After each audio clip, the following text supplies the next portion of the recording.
Isang dasal ng pasasalamat na malaki sa Diyos. Panginoon, salamat sa bagong araw na ibinigay niyo.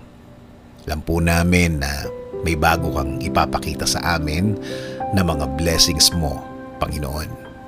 Salamat po sa mga nare-receive po namin na mga pagpapala. Salamat po sa good health na aming nararanasan.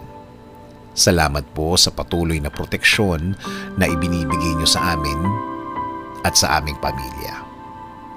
Salamat din po sa paggaling ng aming ibang miyembro ng aming pamilya. Kasabay din po ng proteksyon na hindi na sila magkakasakit ulit, Panginoon. Salamat din po sa mga bagay na ibibigay niyo po sa amin. Alam po namin na ang timing niyo po ay perfect timing, Panginoon. Alam namin in time, makukuha namin ang aming hinihingi at idinadasal po namin sa inyo. At alam po namin na hindi na ito magtatagal. Naniniwala rin kami na ang lahat ng pagsubok na nararanasan namin ay bahagi ng pagtuturo sa amin, na may mga leksyon kaming matututunan along the way.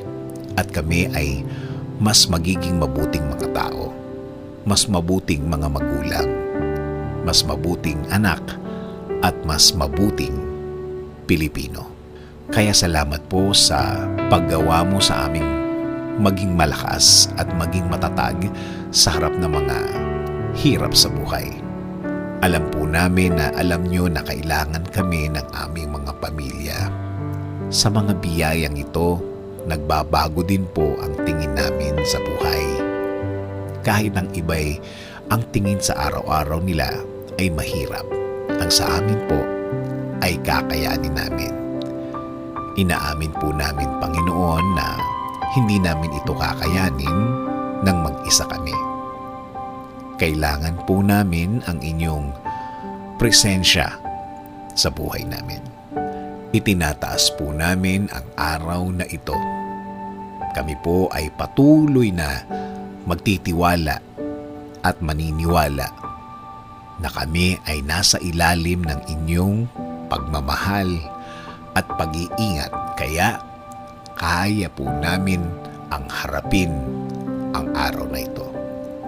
Salamat po ulit, Panginoon, sa pangalan ni Jesus.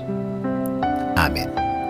Sabi nga sa Psalm 7:17, I will give thanks to the Lord because of His righteousness. I will sing the praises of the name of the Lord Most High.